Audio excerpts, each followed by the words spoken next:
Виктор Астафьев, стрижонок Скрип.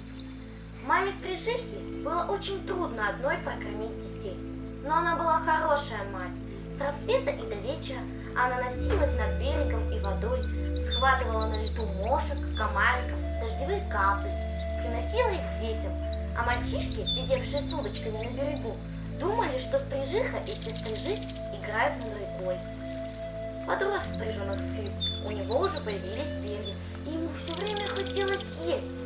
Иногда ему удавалось отобрать у братца или сестренки мошку, и тогда они жалобно и недовольно пищали. За это Скрипу попадала от мамы стрижихи, но ему так хотелось есть, а еще ему хотелось выглянуть из норки и посмотреть, что же оно там такое, дальше этого пятнышка света, откуда мама приносит еду и ветряные запахи на крыльях. Пополз стрижонок Скрип, и чем дальше он полз, перебирая слабыми лапками, тем больше и ярче делался свет. Боязно! Но Скрип был храбрый стрижонок. Он полз и полз.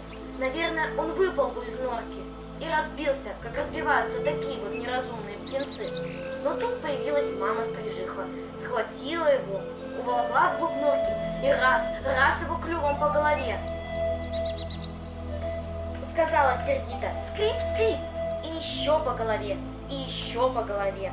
Очень рассердилась мама-стрижиха, очень сильно била Скрипа. Наверное, там за норкой опасно, раз мама-стрижиха так волнуется. Конечно, откуда стрижонку было знать, сколько врагов у маленьких проворных стрижей. Сидит на вершине березы страшный быстрый сокол и подстерегает их. Скоком прыгом подходит к норкам клюватая ворона.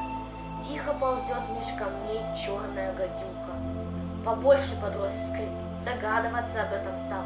И делалось ему жутко, когда там за норкой раздавалось пронзительное «тиу».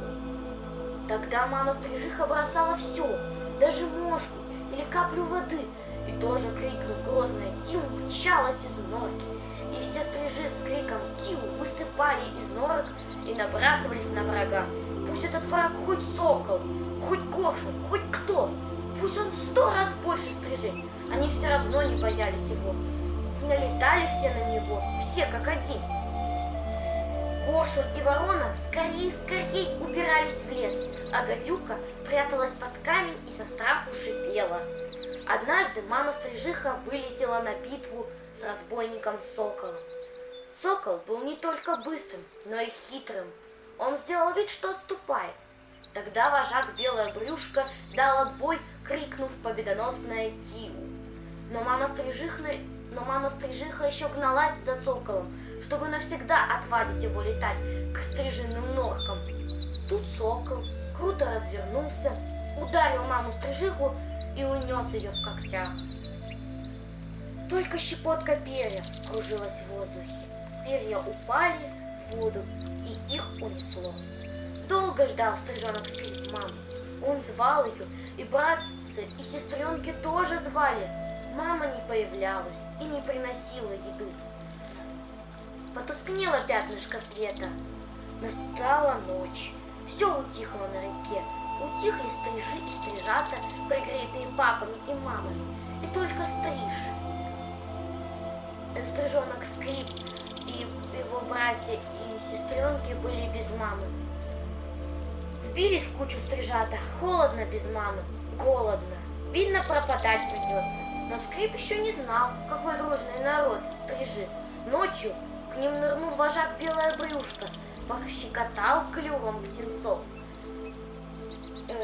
обнял их крыльями, и они пригрелись, уснули. А утром в норку Скрипа наведалась соседка-стрижиха и принесла большого комара. Потом залетали еще стрижи и стрижихи и приносили еду и капли воды.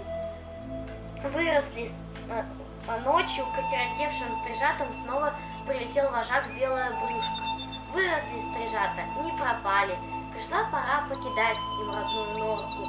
Как говорят, становиться на крыло, самим добывать себе пищу и строить свой дом.